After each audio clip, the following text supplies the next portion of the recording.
수술하기 전에 견인이라고 여기서 나사를 받고 이렇게 이런 식으로 많이 힘들었지만 잘 자란 것 같다. 그리고 지금은 100도가 되었습니다.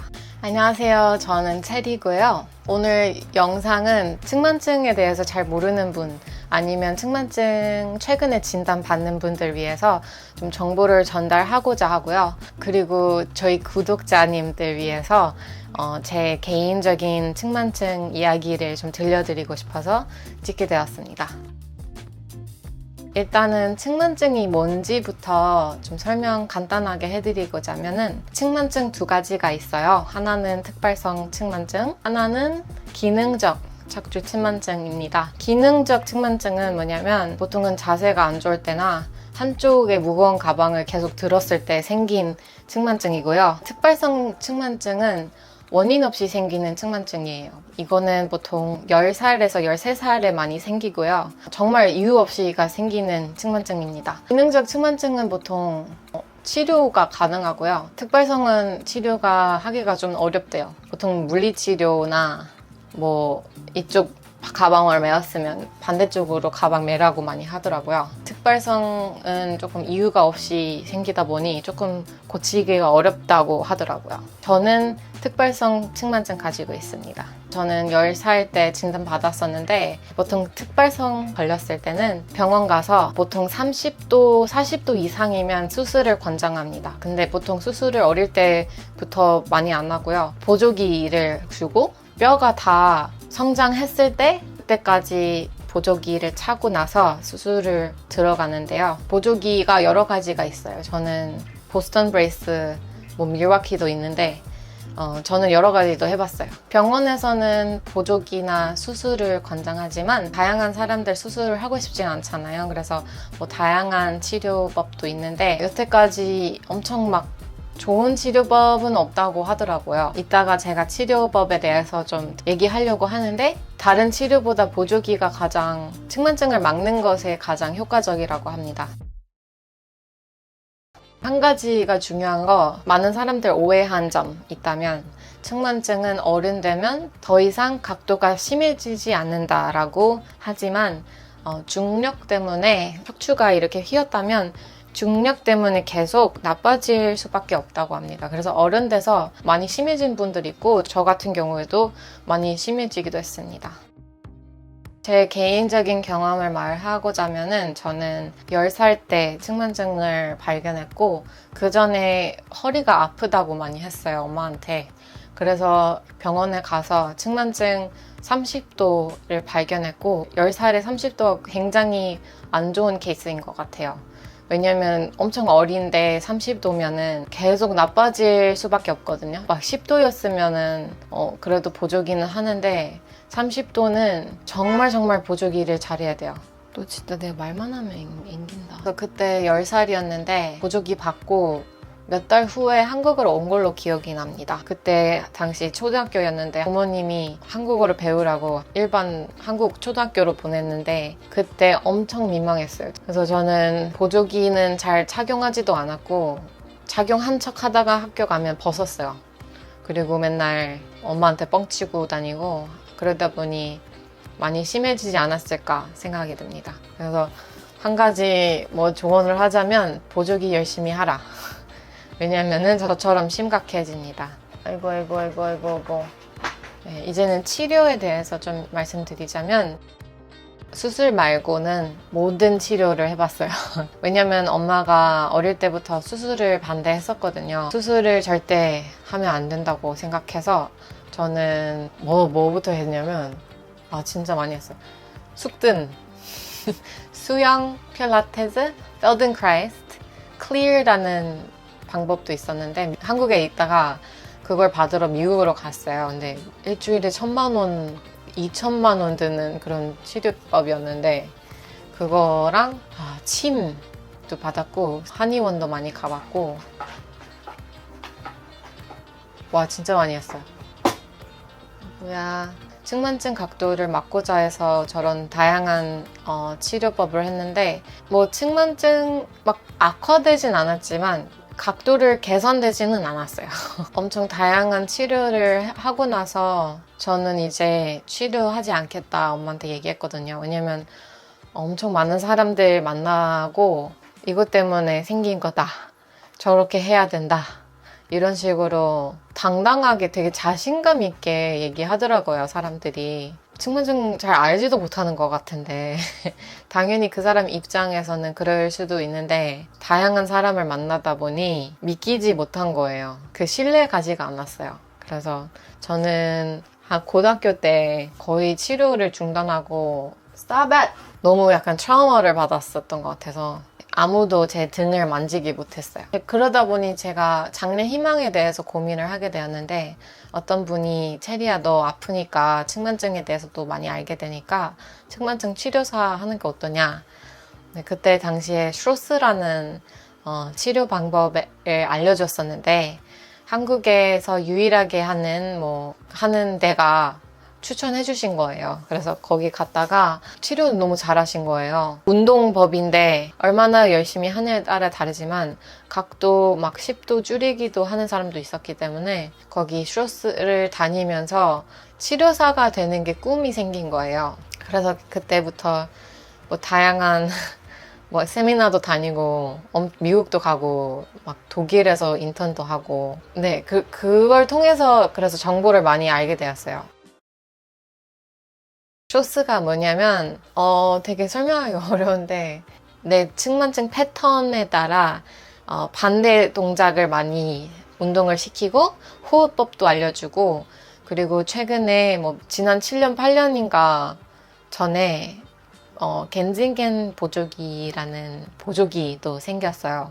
하지만 언젠가부터 사실 내가 뭐라 할까 통증이 너무 심하다 보니 치료사에 대한 현실성을 못 느꼈어요. 왜냐면 치료사 하려면 몸도 좋아야 되고 그래야 되는데 저는 계속 통증이 있어서 그 꿈을 잡게 되었어요. 사실 학교도 전공을 물리치료 1년 하고 난 몸이 좀 많이 안 좋아지기도 하고 내 스스로 운동으로 개선할 자신이 없었어요. 사실 그 의지가 없었던 것 같아요. 자제력이 되게 필요하고 사실 엄청난 운동이에요. 되게 힘든 운동이어서 저는 그걸 평생 그렇게 할 자신이 없었고요.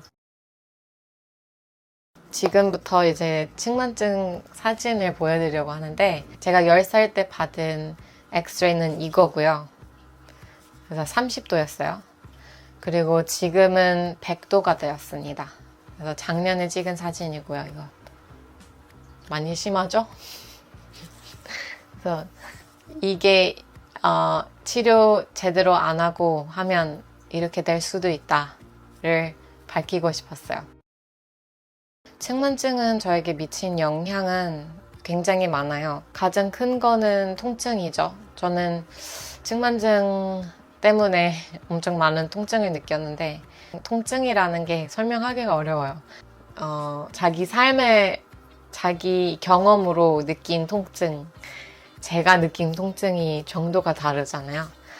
그래서 저는 설명하기가 좀 어려운데 통증 때문에 자신감도 많이 없어진 것 같아요. 제가 저거 하고 싶은데 너무 힘들까봐 겁이 나는? 약간 나는 저걸 하지 못할 것 같다는 생각이 많이 들게 되었어요. 두 번째 영향은 아마도 외모 때문에 제가 신경 많이 써요. 고등학교나 20살 초반에는 크게 신경 쓰지 않았는데 언젠가부터 서울에 올 때부터인지 모르겠지만 남의 시선을 많이 신경 쓰이게 되었어요. 그래서 제가 고르는 옷이라든지 쇼핑할 때는 쇼핑하기가 굉장히 스트레스 받더라고요. 내가 막 그걸 입고 싶은데 내가 막상 입어볼 때는 이상하게 보이고 우리 부부 아프지 마.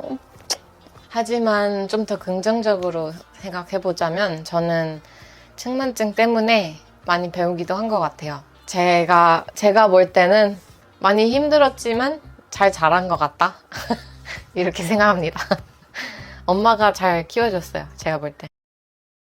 네, 현재로는 제가 원래 수술을 반대했었잖아요. 수술이 왜 반대냐면 굉장히 invasive, 되게 힘든 수술이에요.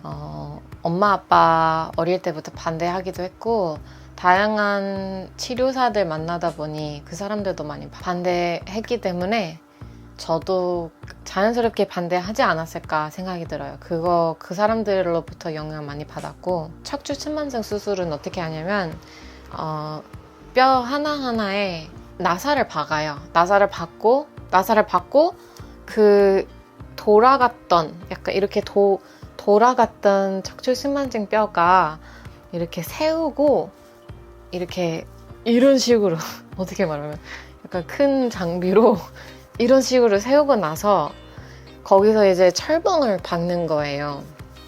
하나하나. 그래서 이제 고정이 되는 거예요.